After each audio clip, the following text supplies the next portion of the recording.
무슨 죄를 지어도 감옥에 안 가는 사람이 한반도에 딱 한 사람 있습니다. 북한의 최고 존엄 김정은입니다. 그런데 이제 한 명 더 늘어날 것 같습니다. 이재명 대통령 최고 존엄 넘버 2라도 되고 싶은 겁니까? 이재명 범죄 지우기 특검 위원을 더한 풀 패키지 위원입니다.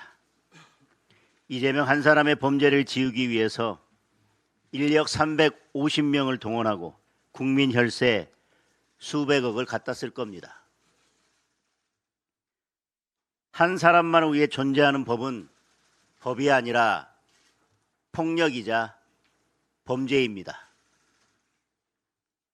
이럴 바에야 차라리 이재명 최고 존엄법을 만드십시오. 조지 오웰식으로 이재명은 더욱 평등하다 선언하고 헌법 위에 이재명을 못 박는 그런 방법이 오히려 솔직한 일일 것입니다. 인치가 법치를 압도하는 순간 자유와 평등의 가치는 무너지고 나라는 동물농장이 됩니다. 자유민주주의 대한민국의 국민으로 사느냐, 이재명 동물농장의 노예가 되느냐, 6월 3일 국민 여러분의 선택에 달려 있습니다. 이번 지방선거는 자유민주주의와 헌정 질서를 지키는 선거입니다. 주권자의 분노로 이재명 정권을 심판해야 합니다. 더불어민주당 광역단체장 후보 16명 가운데 7명이 전과자입니다. 정원호 서울시장 후보 경찰과 시민을 두들겨 팬 전과 이범입니다. 김경수 경남지사 후보 국가보안법의 드루킹까지 전과 사범입니다. 우상호 강원지사 후보도 전과 이범입니다. 대통령부터 음주운전 포함 전과 사범이니 딱히 할 말이 없기는 합니다. 김부겸 대구시장 후보는 국가보안법 위반 전과자입니다. 간첩 이선실의 돈을 받고도 신고하지 않았습니다. 이런 사람이 과거 언론 인터뷰에서 뭐라고 했습니까? 호남은 문제없는데 보수당 묻지마 지지하는 영남이 문제다. 이런 인식을 가진 사람이, 이렇게 대구 시민을 모독하는 사람이 대구시장 되겠다고 나섰습니다. 전재수 부산시장 후보는 통일교회 까르띠에 시계를 받았습니다. 통일교회에서 까르띠에 시계를 받았습니다. 안 받았다고 하면 곧장 허위사실 공표니 부인도 못합니다. 뇌물죄든 선거법이든 빼박 예비 전과자입니다. 민주당이 범죄자 천국이니 황당한 일들이 다 생기고 있습니다. 안산시장 후보 천영민은 자신의 음주 전과를 지적하자 이재명도 음주 전과 있는데 찍지 않았냐며 적반하장으로 사과를 요구했습니다. 평생 법 잘 지키며 살아온 선량한 우리 국민들이 도대체 왜 이런 범죄자들에게 지방 살림을 맡겨야 하는 겁니까? 이번 지방선거는 범죄자 걸러내는 선거입니다. 선량한 투표로 뻔뻔한 민주당을 심판해 주시기 바랍니다. 부동산 시장이 문재인 정권 시절로 돌아갔습니다. 아니, 오히려 그때를 능가하기 시작했습니다. 서울 아파트 평균 전세 가격이 무려 6억 8,147만 원, 문재인 정권을 넘어 사상 최고가를 경신했습니다. 매물 부족을 보여주는 전세 수급 지수는 181.4까지 치솟았습니다. 역시 문재인 정권 이후 최고치입니다. 그런데 이게 끝이 아니라 시작입니다. 지방선거만 끝나면 진짜 지옥이 펼쳐질 것입니다. 보유세 인상으로 세금 폭탄을 맞으면 더 이상 살던 집에 살 수 없게 됩니다. 장특공 폐지에서 양도세 폭탄까지 맞으면 더 좁은 집, 낯선 동네로 쫓겨나야 합니다. 부동산세 폭탄으로 끝나지도 않습니다. 이재명 대통령이 직접 이야기한 설탕세, 지금은 안 올린다는 담배세와 주류세, 줄줄이 세금 폭탄이 지방선거 끝나기만 기다리고 있습니다. 유가 최고 가격제가 끝나면 기름값이 3,000원을 넘을 수도 있습니다. 내 집에서 쫓겨나고 단맛도 못 보고 차도 못 타는 세상, 이재명 정권의 헬 대한민국이 기다리고 있습니다. 이번 지방선거는 내 집, 내 재산 지키는 선거입니다. 국민의힘에 투표하는 것만이 이재명 세금 폭탄을 막는 길입니다. 이상입니다. 6.3 지방선거가 30일 남았습니다. 오만하고 컨텐츠 없는 기호 1번 후보들의 거품은 서서히 걷히고 있고 기호 2번 검증된 지역 일꾼들의 실력이 진가를 드러내고 있습니다. 지역을 위해 헌신하고 봉사할 역량 있는 일꾼들을 뽑고 오만한 권력의 위험한 독주를 견제할 선택의 시간이 다가오고 있습니다.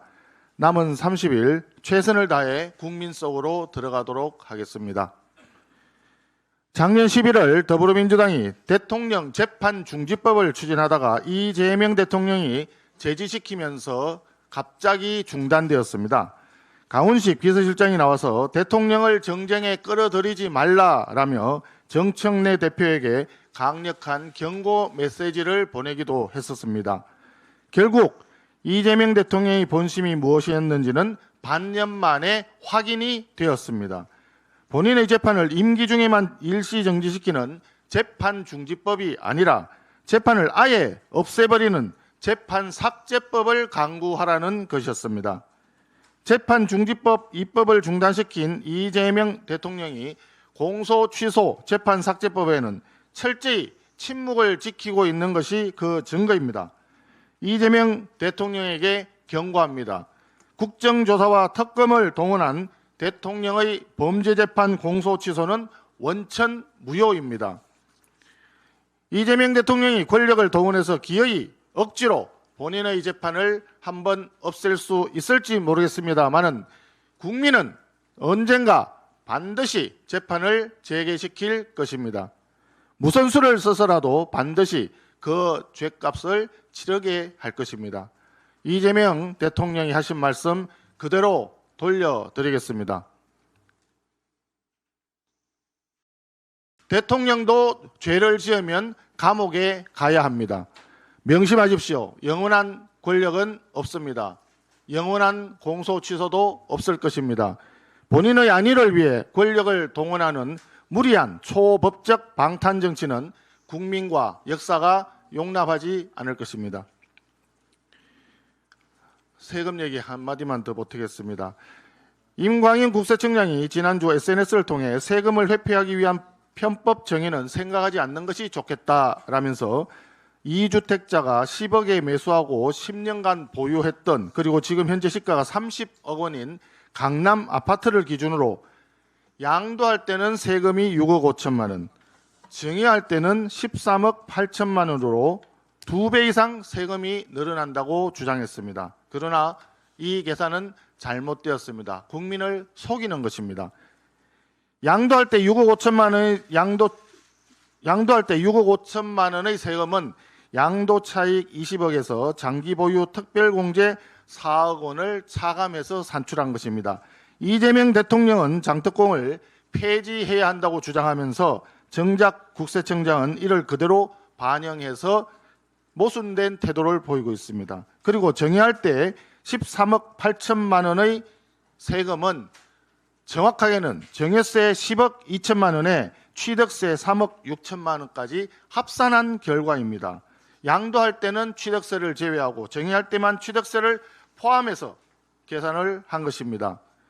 정여세 계산할 때 받는 사람이 내야 되는 취득세까지 더해서 세금을 부풀려서 정여가 2배 이상 세금이 더 많다고 국민을 상대로 거짓말을 한 것입니다. 동일한 기준을 적용하지 않고 유리한 요소만 선택적으로 적용한 계산을 가지고 국민을 호도한 것입니다. 더군다나 5월 9일 다주택자 양도세 중과가 만약에 재개된다면 양도세 부담은 12억 원 수준으로 오르기 때문에 오히려 정여가 세금이 더 적게 들 수도 있습니다. 서울 부동산 문제는 숫자 장난으로 국민을 호도해도 되는 사안이 아닙니다. 대출 규제로 수요를 억누르고 주택 보유자를 투기 세력으로 몰아가는 이재명 정부의 잘못된 부동산 정책이 국민의 삶을 파탄내고 있습니다. 부동산 시장은 숫자 장난이나 무분별한 규제가 아니라 정책의 예측 가능성과 신뢰로 안정됩니다. 이재명 대통령님, 부동산에 대해서 이렇게 수차례 말씀을 드렸는데 아직도 이해하지 못하겠습니까? 이재명 대통령 본인이 직접 픽한 정원호 후보의 말을 다시 또 돌려드리겠습니다. 외부의 전문적인 컨설팅을 좀 받아보시기를 권합니다. 국민의힘은 오세훈 후보와 함께 국민을 위한 현실적인 부동산 정책을 책임있게 만들어 나가겠습니다.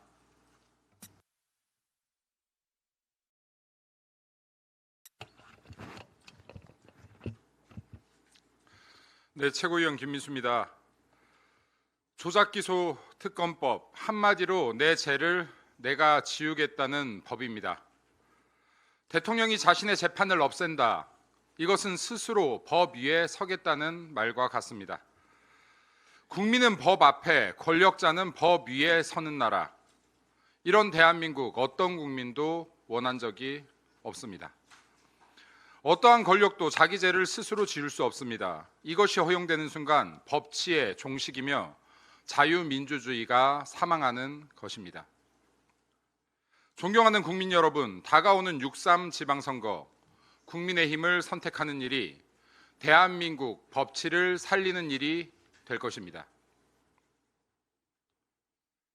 정원호 민주당 서울시장 예비후보가 서울광장 퀴어 축제 개최를 재검토하겠다고 합니다. 서울광장은 특정 집단의 공간이 아닌 모든 시민의 공간입니다. 많은 시민과 학부모들이 퀴어 축제에 대한 우려를 표하고 있습니다. 물론 개인의 선택과 삶은 존중받아야 합니다. 하지만 그 선택과 결정을 사회 전체에 강요해서는 안 될 것입니다. 특히 초중등 교육에서 논쟁적 가치를 주입해서는 안 됩니다. 아이들의 발달 수준에 맞는 기초 성교육과 책임, 그리고 상호 존중이 우선 교육되어야 합니다. 공교육과 아이들이 뛰어놀 수 있는 광장만큼은 우리 사회가 폭넓게 합의할 수 있는 기준과 절차 위에서 운영되어야 할 것입니다. 다가오는 6.3 지방선거, 국민의힘을 선택하는 일이 국민 여러분이 사랑하는 아이들의 교육 방향을 결정짓는 일이 될 것입니다. 대한민국 부동산 폭탄이 몰려옵니다. 지방선거가 끝나면 보유세 폭탄, 장뜨콩 폐지로 인한 양도세 폭탄까지 터지지 않은 서민 죽이는 부동산 폭탄들이 대기 중에 있습니다. 내 집 마련, 서민들의 소박한 꿈, 이제는 감히 꿈꾸지 못할 대한민국이 될지도 모르겠습니다. 다가오는 6.3 지방선거, 국민의힘을 선택하는 일이 국민들의 내 집 마련의 꿈을 지키는 일이 될 것입니다. 마지막으로 존경하는 국민 여러분, 가정의 달 5월입니다. 국민의힘은 행복한 가정이 우리 사회와 대한민국을 지탱하는 가장 기초적인 동력이자 뿌리라는 것을 잘 알고 있습니다. 개인의 행복이 가정의 행복이 될 수 있는 나라, 주택, 집 한 채가 투기 대상이 아닌 가족들이 행복하게 사는 삶의 터전이 될 수 있는 나라, 가정의 행복이 국가 발전의 동력이 되는 대한민국을 위해 국민의힘이 함께 노력하겠습니다. 행복한 가정의 달 되십시오. 감사합니다.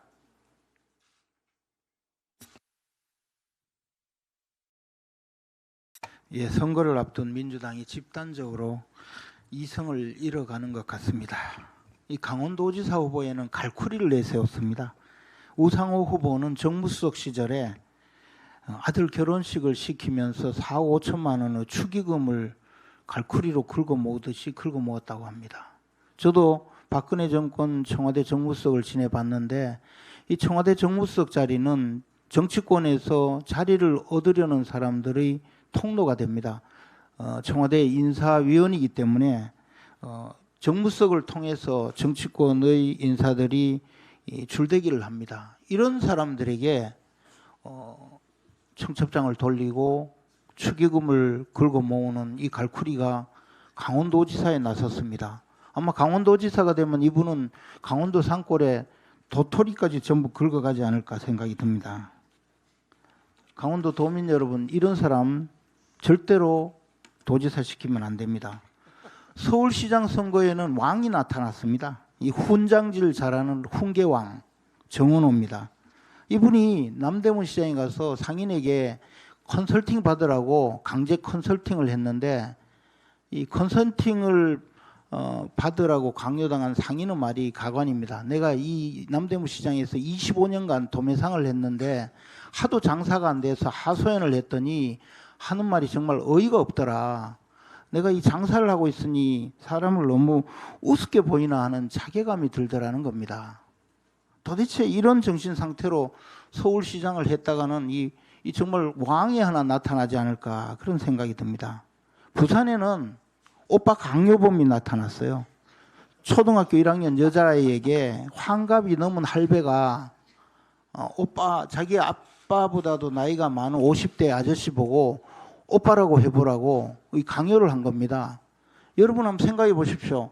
8살짜리 여자아이가 정청래 대표의 험상궂은 얼굴을 보고 무슨 생각을 했겠습니까?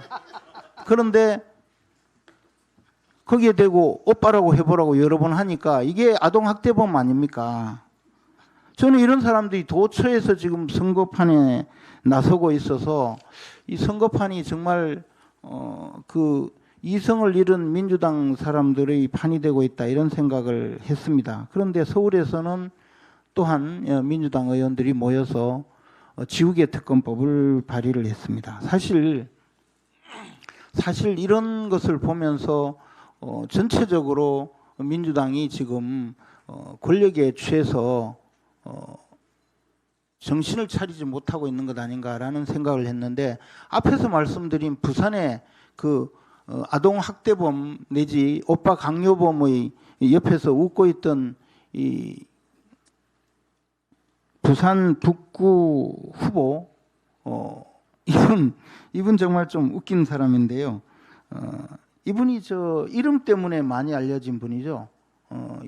그 하정우 배우하고 비슷해서 아직도 사람들이 착각을 해서 이분도 그 스스로 그런 그 생각에 빠져 있는 것 아닌가 그런 느낌입니다. 이게 사실 그 첫날 시장에 갈 때 이분이 양복을 입고 구두를 신고 그리고 하늘색 에르메스 넥타이를 메고 나타나서 자기 스스로 오빠 행세를 한 분입니다. 그리고 악수를 하고는 그 오물이 묻은 듯이 손을 털고는 그걸 변명한다고 하는 말이 손이 저려서 그런 저 행동을 했다라고 주장하는데 시장에서 악수를 많이 해본 저 같은 사람은 그게 얼마나 거짓말인지 잘 압니다.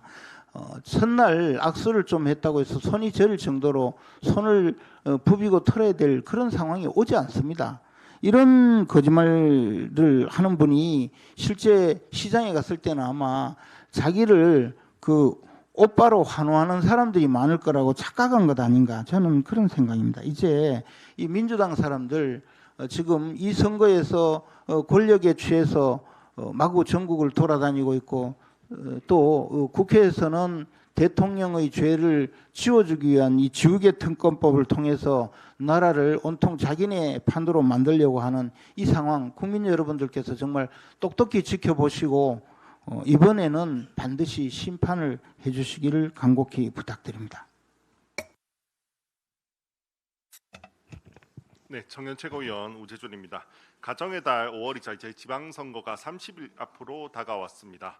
정치인들이 국민들을 가족처럼 여기겠다고 하는 건 그만큼 더 세심히 살피고 더 소중히 여기겠다는 의미입니다. 적어도 어린아이한테 오빠라고 부르는 걸 강요하라는 그런 의미로 쓰이는 것은 아닙니다. 얼마 전에 조국 후보 같은 경우는 본인이 절하는 사진을 못 찍었다고 산 사람한테 다시 재배를 하는 그런 일이 있었습니다. 이번에는 이제는 가족처럼 보이려고 친근하게 보이려고 어린아이한테 오빠라고 부르는 걸 강요하는 그런 모습이 보였는데 이건 정말로 국민의 진심으로 가족으로 섬기는 그런 모습이 아닙니다. 우리 국민의힘은 더 국민들을 더 겸손히 그리고 더 조심히 국민들을 섬길 수 있도록 하겠습니다. 이재명 정부 출범 1년차 우리 국민께서는 이재명 정부의 정책 실패로 인한 어려움을 호소하고 있습니다. 노란봉투법 이후 산업 현장의 혼란은 더욱 심화되었습니다. 화물연대 파업 사태에서는 비조합원과 조합원 간 갈등이 사망사고로 이어졌고 유통시장 마비로 인해 피해를 입은 가맹점주들은 제대로 된 보상조차 받지 못한 채 생계 부담만 떠안고 있습니다. 오는 21일 삼성전자에서 총파업이 현실화되면 전국 1,754개에 달하는 삼성전자 협력사까지 생산 차질이 불가피해지며 노노 갈등은 더욱 심각해질 것입니다. 강성노조의 파업 비용은 상대적으로 약자인 소상공인과 협력업체, 파견 노동자들이 떠안는 구조가 반복되는 것입니다. 이번 파업이 국가와 기업에 미친 피해 역시 심각합니다. 글로벌 투자은행 시티그룹은 노조 리스크를 이유로 삼성전자 목표 주가를 32만 원에서 30만 원으로 6.3% 낮췄고 영업이익 전망치도 10% 넘게 하향 조정했습니다. 삼성바이오는 창사 이후 첫 전면 파업으로 인해 최소 6,400억 원 규모 손실 가능성까지 거론되고 있습니다. 명확한 기준도 현장 혼란을 줄일 보완책도 없이 밀어붙인 노란봉투법은 최초 취지조차 살리지 못한 채 노노 갈등과 기업 리스크, 경제 성장률 악화 우려만 키우고 있고 노조 리스크 국가라는 부정적 이미지까지 국제사회에 각인시키고 있습니다. 노동 존중이 아니라 강성노조 눈치 보기만 남았다는 현장의 비판이 괜히 나오는 것이 아닙니다. 이재명 정부 들어서 쉬었음 청년이 역사상 최대로 늘어나고 전업 자녀라는 신조어까지 공공연하게 생겼는데 온 세상이 노조 눈치만 보고 있는 것 같아서 정말 안타깝게 생각하고 있습니다. 이러한 때 민주당은 조작기소 특검법까지 발의하며 사실상 대통령 죄지우기 특검에 박차를 가하고 있습니다. 사소한 논란에도 SNS를 통해 즉각 반응하던 이재명 대통령 역시 특검법 발의에는 조용합니다. 법안이 통과될 경우 이미 재판 중인 사건까지 특검에 강제로 이첩되는데 대장동 개발 비리 의혹 사건을 비롯한 12개 사건 중 상당수가 이재명 대통령 본인 사건입니다. 대통령이 임명한 특검이 대통령 사건 조사를 진행하고 공소 취소까지 할 수 있는 무소불위의 사법 권력이 탄생하게 되는 것입니다. 어느 국민이 억울한 재판을 받는다고 해서 국정조사에 이어 특검까지 동원할 수 있겠습니까? 지금 민주당은 재판을 통해 무죄를 입증한다는 상식적인 절차를 내던진 채 사법체계 자체를 무력화하고 있습니다. 저는 이번 특검을 보며 그런 생각이 들었습니다. 이 사람들은 국민이 두렵지 않는구나라는 생각이 들었습니다. 이번 선거에서 반드시 심판받아야 한다고 생각합니다. 국민의힘은 늘 국민을 두려워하고 국민을 섬길 수 있도록 하겠습니다. 이상입니다.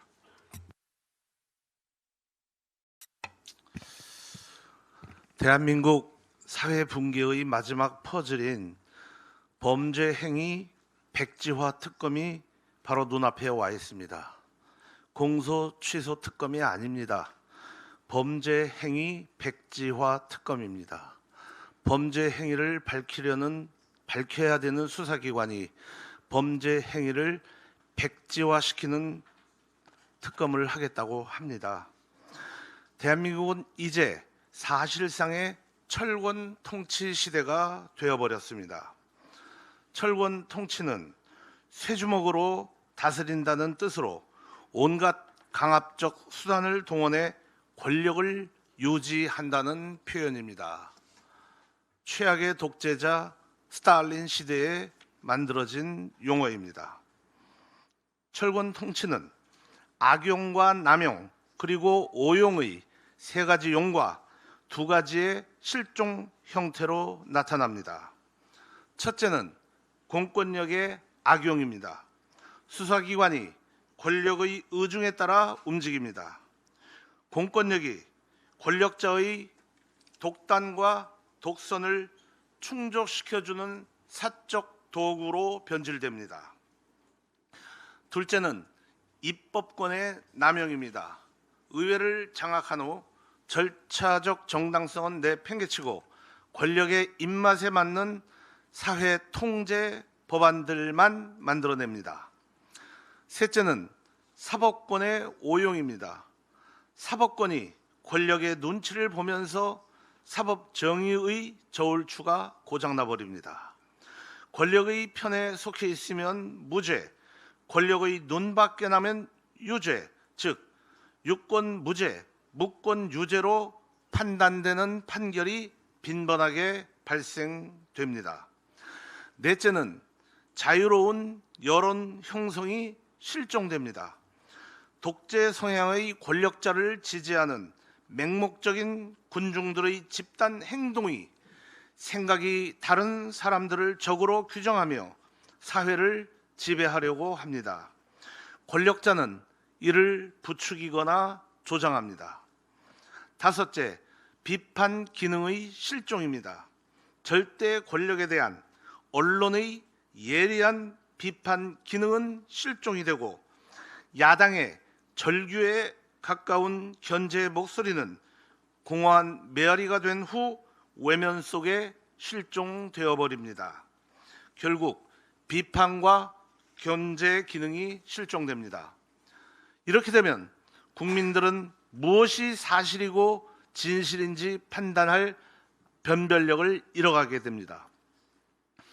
철권 통치를 규정하는 공권력의 악용, 입법권의 남용, 사법권의 오용과 자유의 실종, 비판의 실종, 이런 일들이 작년 6월 이후 자유 대한민국에서 벌어지고 있는 참담한 현실입니다. 철권 통치를 했던 독재자들의 끝은 비참했음을 역사는 기록하고 있습니다. 파시즘의 창시자 이탈리아 무솔리니, 전 세계의 재앙이 되었던 나치즘의 히틀러, 루마니아를 지배하며 극단적인 우상화와 감시 정치를 펼쳤던 차우세스쿠, 리비아를 통치하며 중동의 미친 개라 불렸던 카다피, 그 외에도 수많은 사례가 있습니다. 그들의 공통점은 처음엔 국민들의 열광을 받았지만 분노한 민심 앞에서 비참한 종말을 맞이했습니다. 그런데 철권 통치의 후유증은 철권 통치자와 그 부역자들의 파멸로만 끝나지는 않습니다. 철권 통치의 독재가 무너질 때 그 후유증은 고스란히 국민들의 고통으로 돌아옵니다. 경제는 파탄나고 사회적 신뢰는 붕괴되고 국가 발전은 수십 년을 후퇴하는 혹독한 시련을 우리는 겪어야 합니다. 권력이 괴물이 되는 이유는 그 괴물을 견제해야 할 마지막 수단인 주권자들의 무관심에 기인합니다. 더 늦기 전에 이 위험한 질주를 주권자인 국민들이 멈춰 세워야 합니다. 이번 6.3 지방선거가 지난 총선과 대선처럼 된다면 철권 통치는 더욱 강화될 것이고 그 후에 겪어야 할 국가적 재앙은 상상을 넘어설 것입니다. 저희가 조금 부족하지만 남은 시간 열심히 하겠습니다. 6.3 선거를 통해 주권자의 힘으로 철권 통치를 저지해야 합니다.